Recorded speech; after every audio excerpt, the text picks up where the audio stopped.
आजपासून मी दारू पिणार नाही आणि कधीच कुठलं मी व्यसन करणार नाही. म्हणून वेडीबाई ये बाई, तुझा संसार लावून देऊ आम्ही या सगळ्यांच्या माध्यमातून. ये बाई. कधीच दारू पिणार नाही. हा. दारूमुळे माझं फार नुकसान झालंय. हा. आता वय वाढल्यावर कळय आता काय फायदा ये बाई, नाही. ये.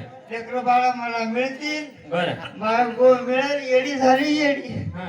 काय करू? काय कमी जास्त पुढे ते साहेब आहे जमावून घ्यायला. म्हणून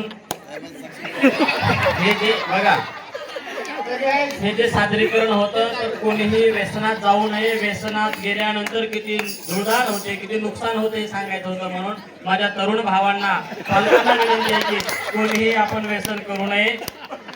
आपलंच का एवढी गडबड झाली बघा. किती आनंद झाला बायकोला की आपला नवरा जाहीरपणे दारू सोडणे. म्हणून एकदा जोरदार टाळ्या वाजवा. हे दोन्ही शिक्षक आहेत. याच्यातून संदेश तुम्हाला द्यायचा होता की व्यसन हे किती नुकसानकारक असतं.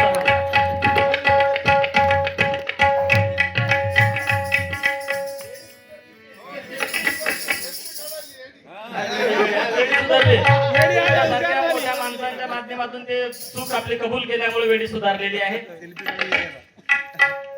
सर्वांना नमस्कार. आमचा पालक प्रबोधन मंच जेव्हा स्थापन झाला तेव्हा यामध्ये हे व्यसनमुक्तीचं दारुड्याचं वगैरे काही नव्हतं.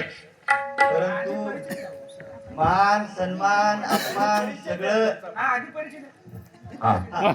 मी जिल्हा परिषद शाळेत शिक्षक आहे. थोडं थांबा लय गडबड झाली आज.